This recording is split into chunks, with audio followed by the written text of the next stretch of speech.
자, 그래서 일단 네. 눈치를 채셨군요. 네, 이어스가 그어스가 아니죠. 원래 라젠카 세이브 어스는 우리를 구해줘 라는 뜻인데, 네, 어스 말장난으로 제가 어스로 바꿨습니다. 네. 오늘 제목은 원래 라젠카 세이브 어스가 아니었고, 한 15분 전까지만 해도 뭐였냐면 전기차 그놈의 시기상조 언제까지 얘기할래였어. 이게 이제 전기차 시기상조다라고 하는 거에 대한 어떤 반박을 가져오기 위해서 기후 위기를 가져오다 보니까 주객 전도된 상황이에요, 지금. 기후 위기에 대해서 저도 그 뭐랄까요? 일단 개념적으로만 알고 있었지 이렇게까지 지금 상황이 심각하고 국제적으로 계속해서 이 문제에 대해서 협의를 거치고 뭔가 돌파구를 만들려고 노력하고 있다는 그런 것들을 저도 이렇게 자세히까지 몰랐는데 알고 나니까 아 이거는 지금 시대에 이 지구의 지금 시간대를 살아가는 인류가 알아야 되는 문제 같다라고 생각을 해서 준비를 해봤습니다. 자, 이게 이제 지지난달 딱 이제 2달 전입니다. 3월 21일 KBS 뉴스의 보도였고요. IPCC 특별보도 뭐 1편, 2편, 3편, 4편 이렇게 쭉 있어요. 일단 지금 바로 며칠 전에, 며칠 전에 보다 4월 말인가? 하여튼, 한 달 남짓 전에 IPCC 기후변화 6차 종합보고서가 이제 승인이 돼서, 예, 그 종합보고서가 모든 국가로, 이 IPCC 회의에 참여한 모든 국가, 195개 국가인가 그래요. 거의 지구상에 있는 모든 국가라고 보시면 돼요. 전달이 됐고 그 중에 이제 또 정책을 시행하는 사람들 있잖아요. 뭐 정부 기관 사람들이나 뭐 이런 행정 쪽에 있는 사람들을 위한 요약 보고서까지도 이제 국문화가 돼가지고 다 전달이 됐죠. 그리고 각 언론사에도 이 내용들이 보도 자료로 전달이 됐는데 여러분 보도 자료는요 보통 한 페이지로 이렇게 간략하게 나오거든요. IPCC 6차 종합보고서 승인에 대한 보도 자료는 페이지가 되게 많아요. 그 정도로 요약 자체가 좀 어렵습니다. 자, 그래서 일단 이 뉴스에 대한 얘기를 일단 간단하게 해드릴게요. 선택지 없다. 골든타임 10년. 약간 워딩이 강하긴 한데, 결론적으로 풀어보자면, 5차 종합보, 5차, IPCC 5차 종합보고서가 약 9년 전에 나왔어요. 근데, 이제 6차 종합보고서가 요번에 이제 확정이 된 겁니다. 이게, 올 초부터 계속해서, 얘기가 올 초도 아니야. 사실, 1차, 2차, 3차 이렇게 보고서가 세 단계로 구분돼서 나오는데 주제가 조금씩 달라요. 1차는 기후 위기에 대한 어떤 과학적인 근거에 대한 보고서들이 있고요.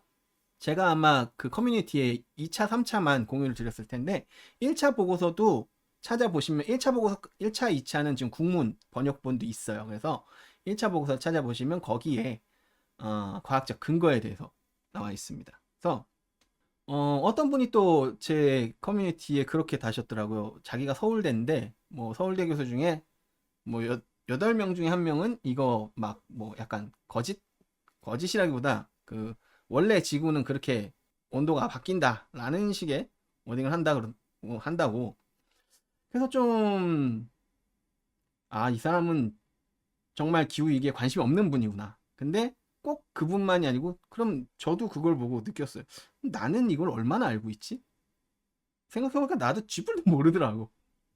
그래가지고 한번 소개를 해볼게요. 이 기사에서는 이제 기상청 기후국장을 연결해가지고 뭐, 온실가스 배출량이 뭐 몇 프로 감소가 필요하다. 뭐 이런 얘기를 한 건데, 일단 우리는 이 근거부터 한번 찾아봐야겠죠.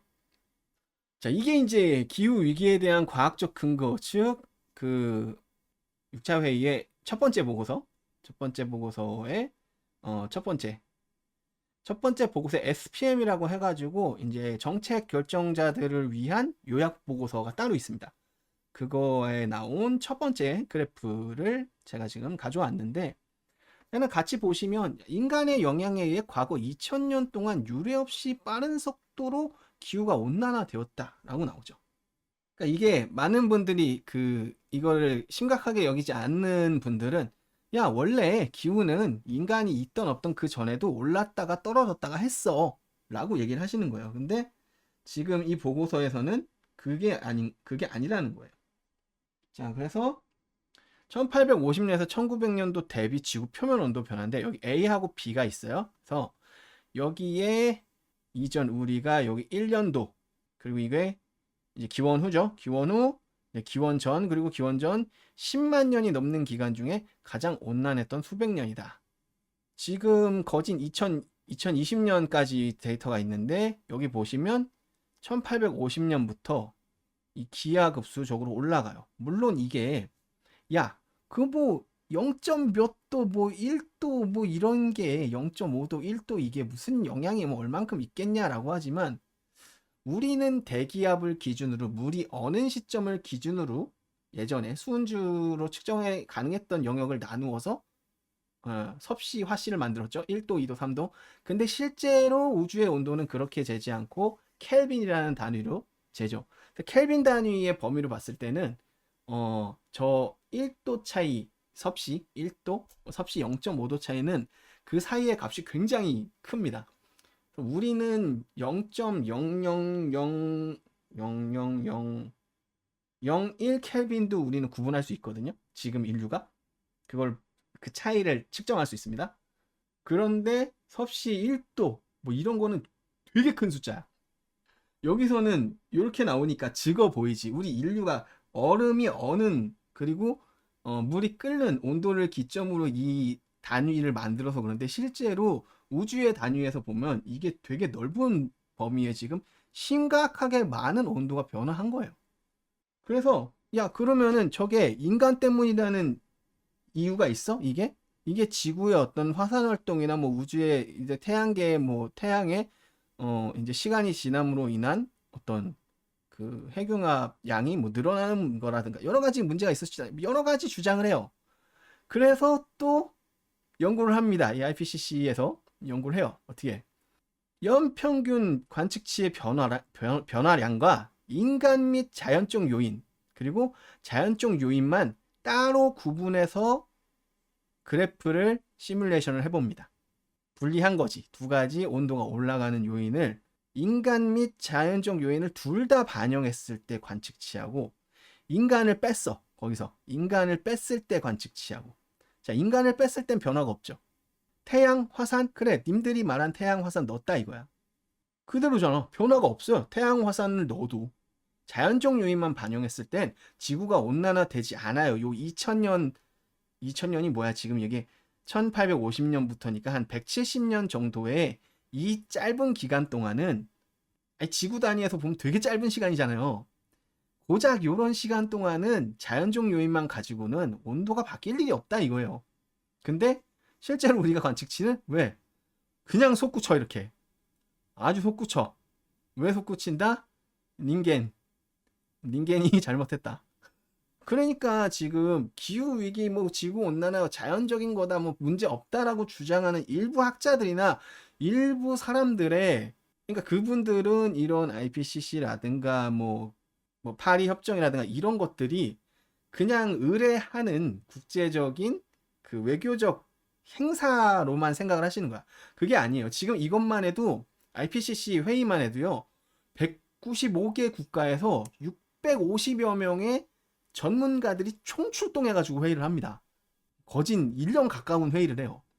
장난이 아니라는 거지. 자, 그래서 미래의 배출량은 미래의 주기적인 온난화를 유발할 것이며 그렇겠죠. 온난화를 유발하겠지. 총 온난화 정도는 과거와 미래의 CO2 배출량에 의해 결정된다. 그래서 이게 지금 5개의 갈래가 있죠. 5개의 갈래가 있죠. 이게 뭐냐면 자, 요게 이산화탄소 배출량인데 지금 지구의 이산화탄소 총 배출량입니다.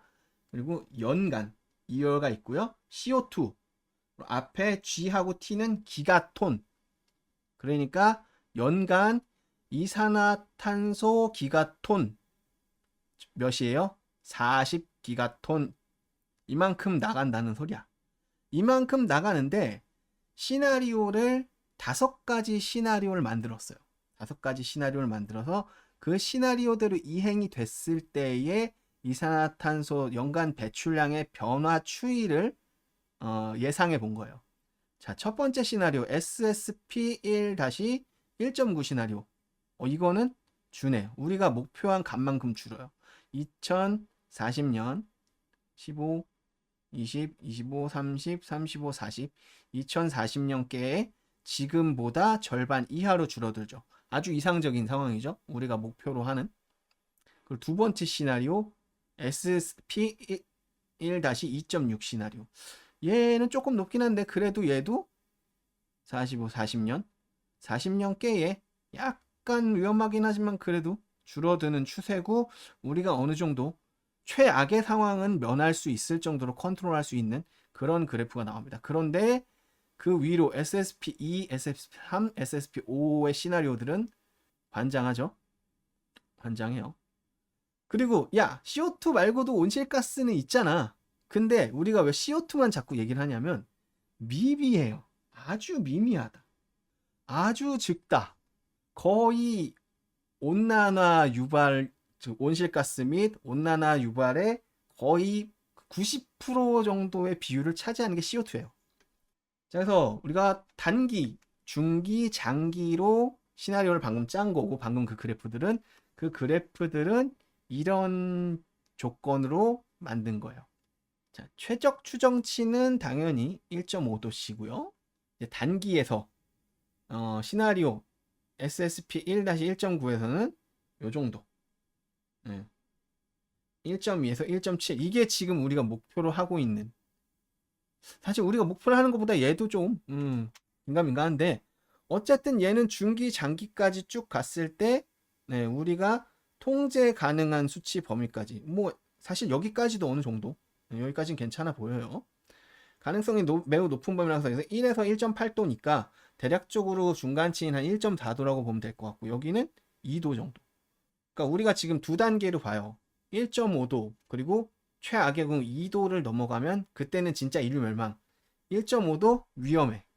이 정도인데 지금 가장 이상적일 것으로 예측되어지는 5개 시나리오 중에 앞선 2개 시나리오도 이미 얘도 위험 수치, 얘는 인류 멸망. 이 뒤는 뭐? 그냥 아포칼립스야. 인류가 없을 수도 있어 이때는. 그래서 그럼 글로벌 배출량이 아까 그 정도 된다고 했잖아요. 40기가톤 정도 된다고 했잖아요. 그럼 지금 이 추세를 한번 1900년대부터 쭉 나와요, 여기. 글로벌 CO2 emissions from energy conversion and industrial process and their annual change 1900년에서 2022년까지. 이거 보시면 이게 이제 증감 수치고, 이게 총 배출량 그래프인데, 자, 여기서 잠깐 한번 꼬꾸라져요. 잠깐 크게. 요 잠깐이 언제냐면 2020년이에요. 왜 2020년에 뭐가 있었지? 코로나19 팬데믹. 코로나19 팬데믹 때 우리가 바이러스로 인해서 강제적으로 중국 공장들이 섭니다. 중국 공장만 섰어? 우리도 많이 섰지. 전 세계적으로. 그래서 이만큼 줄었다. 굉장히 이상적으로 보이는데 이거는 그냥 코로나 팬데믹이 계속 돼야 돼, 이렇게 하려면. 사실 되게 비현실적인 얘기죠, 그거는.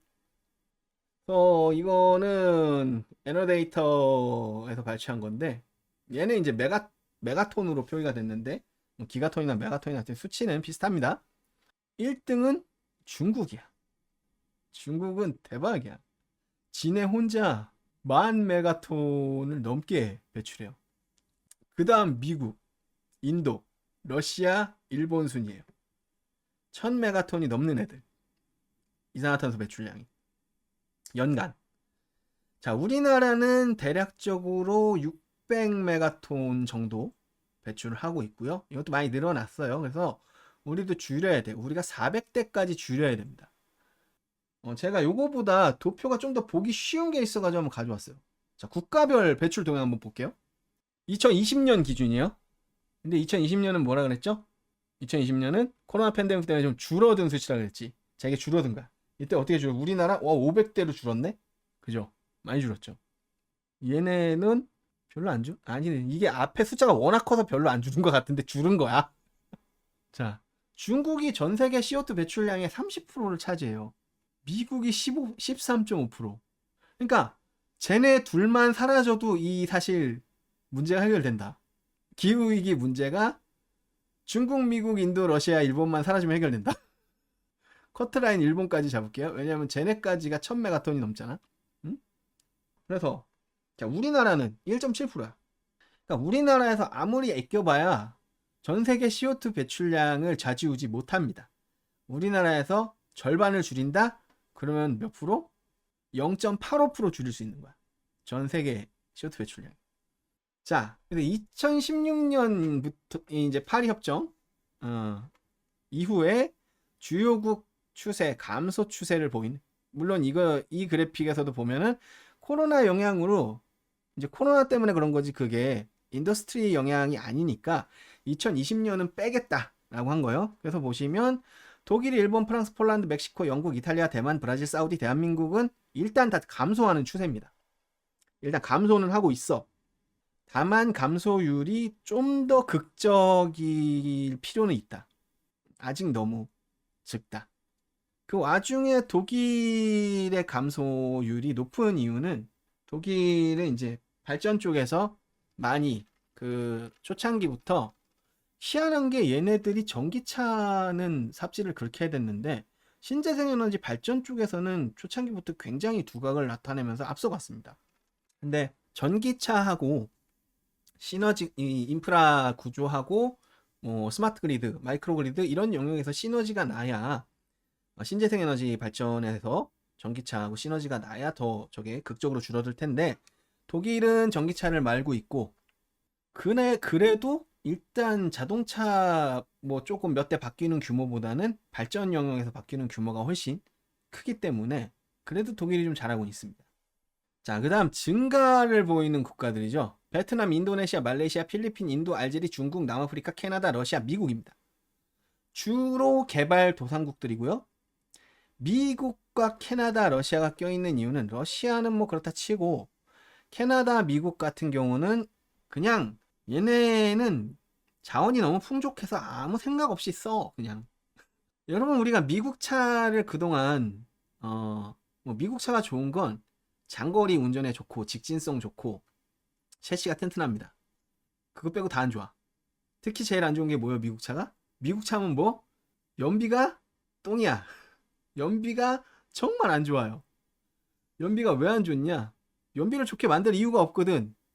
기름이 펑펑 나고 자원이 풍족하고 그러다 보니까 연비를 좋게 만들어야 될 이유가 없습니다. 그래서 미국 차들은 최근 한 12, 3년 전까지만 해도 연비가 형편없었어요. 미국 차들 연비가 좋아진 게 그렇게 오래되지 않았습니다. 그리고 의외로 증가율, 그러니까 절대적인 수치 말고 증가율로 보면 베트남, 인도네시아, 말레이시아, 필리핀 이쪽이 굉장히 크죠. 왜냐하면 개발도상국 특히 이제 중국을 그 공산 계열의 그 동남아 국가들이 중국을 모델로 해가지고 굉장히 이제 산업을 발전시키고 자기들도 좀 잘 먹고 잘 살아보자 자본 시스템을 도입해서 자본주의 시장을 도입해서 잘 먹고 잘 살아보자 하는 애들이 CO2 배출을 뿜뿜 해내고 있습니다. 그래서 파리 협정 이후 이 주요국 추세 증가 추세에서는 중국이 오히려 증가율이 낮아요. 심지어 중국은 증가율이 점점 낮아지고 있습니다. 꺾이고 있어.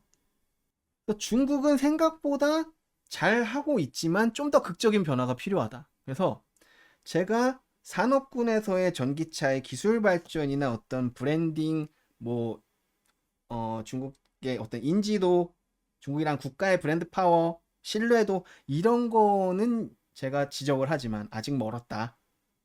10년은 빠르다. 이렇게 평을 하지만 CO2 배출, 국가별 CO2 배출 동향에서의 연도별 CO2 배출량의 감소 추세를 가장 극적으로 해낸 건 결국 중국이에요. 지금 가장 욕을 먹기 때문에 지네들이 극적으로 할 수밖에 없고 그러기 때문에 저들이 공산당인 거를 차라리 다행으로 생각해야 됩니다. 왜? 핑핑이 아저씨가 까려면 까야 되거든. 빨리 까라고 했으면 좋겠어요. 자, 그래서 1차 목표가 단기 목표가 2030년입니다. 사실 얼마 안 남았어요. 7년 남았어. 2018년 대비 40%가 감축이 돼야 되는데 지금 속도로는 솔직히 말씀드리면 이미 달성이 불가능한 수치입니다. 저 수치를 달성하려면 우리가 2002년 월드컵 때로 돌아가야 돼. 그래서 이 40% 감축이라는 이 단기 목표가 정말 달성이 가능하려면 여러 분야에서 많은, 특히나 이게 여기서 이제 중요해지는 게 요 다음에 이제 나오는데, 그럼 이게 우리나라만 이런 게 아니란 말이야 지금, 그죠? 다른 나라들도 이렇게 40%씩 감축을 해야 되는 거야. 그러니까 절대적인 수치가 아니고 비율로 얘기했을 때 다른 나라들도 저 비율을 감축해야 문제가 해결되는 거란 말이죠.